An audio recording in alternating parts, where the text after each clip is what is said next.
Hello everyone, আসসালামু আলাইকুম। আজকে আমি নতুন একটা রেসিপি নিয়ে হাজির হলাম আপনাদের মাঝে। চলেন যে আজকে আমি মাছ রান্না করে দেবো। মাছ তো সবাই কম বেশি সবাই রান্না করে, কিন্তু এরকম করে নতুন পদ্ধতিতে মাছ রান্না করলে মুখে স্বাদ লেগে থাকবে, অন্যরকম একটা টেস্ট। মাছ কাটতে চলে আসলাম। এটা হলো ভাংড়া মাছ। ভাংড়া মাছের কাটা অনেক, কিন্তু খেতে খুব সুস্বাদু। ইলিশ যে মাছের কাটা বেশি সেই মাছের খেতে খুব সুস্বাদু। ইলিশ মাছের কাটা বেশি, খেতে সুস্বাদু। এই মাছটা অনেক স্বাদের মাছ। মাছটা কেটে কুটে ক্লিন করে তারপরে কথা হবে। মাছটা ক্লিন করে পাকঘরে চলে আসলাম। এখন কি কি উপকরণ লাগবে রাঁধতে সেটা আমি দেখাচ্ছি। এটা হলো রসুনের পাতা আর ধনিয়া পাতা। আমি চুলাতে প্যান বসিয়ে দিয়েছি। মরিচ 4-5টা আর শুকনো মরিচ 4টা দিয়ে সেদ্ধ তুলে দিয়েছি। তারপরে কিছু পানি কম হওয়ার পরে আমি ধনিয়া পাতা আর রসুনের পাতাটা দিয়ে সেদ্ধ করে নেব। তারপরে এটা মিক্সারে তুলে নিচ্ছি। নেওয়ার পরে এটা মিক্স করে নিব।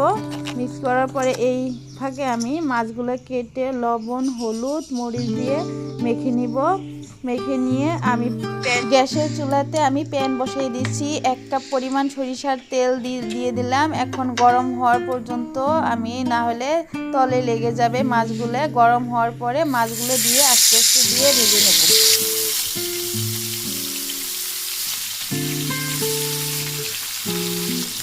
মাছ ভাজা হতে হতে এখন আমি মশলাগুলো পেস্ট করে নেব। যেগুলো মিক্সারে তুলে নিয়েছিলাম তার সাথে আমি একটা পেঁয়াজ দিয়ে দেবো আর মিক্স করে নেব মশলাগুলা। মাছ ভাজা হয়ে গেছে, আমি তুলে নিচ্ছি। এখন আমি সেই মাছ ভাজার তেলেতে আমি জিরা ফোড়ন দিয়ে দিলাম আর মশলাগুলো, গোটা মশলাগুলো দিয়ে দিলাম। 1 চা চামচ হলুদের গুঁড়ো, 1 চা চামচ জিরে গুঁড়ো, 1 চা চামচ মরিচের গুঁড়ো, 1 চা চামচ ধনে গুঁড়ো আর পরিমাণ মতো লবণ। আর আপনারা যদি ঝাল বেশি খেতে চান দিতে পারেন। এখন মশলাগুলা মিক্স করে পানিটা শুকিয়ে আসলে তারপরে এখন আমি অল্প তেল দিয়ে দিলাম। আমি পানি দিব না, এখানে আমি তেল দিয়ে নাড়াচাড়া করে মশলাটা ভাজা ভাজা হয়ে গেলে আমি মিক্সার ধুয়ে পানিগুলো দিয়ে দিব পরিমাণ মতো। আর অল্প পানি লাগবে। পানি দিয়ে আমি ঢাকনা দিয়ে ঢেকে দিব। ঢাকনা দিয়ে ঢেকে দেওয়ার পরে আমি 5 মিনিট পরে আবার চলে আসলাম। ঢাকনাটা খুলে দেখলাম পানির ফুট উঠেছে। এখন আমি মাছগুলো আস্তে আস্তে দিয়ে আমি আবার ঢাকনা দিয়ে ঢেকে দেব 10 মিনিটের জন্য। 10 মিনিট পরে আবার চলে আসলাম। এখন মাছ আমার হয়ে গেছে।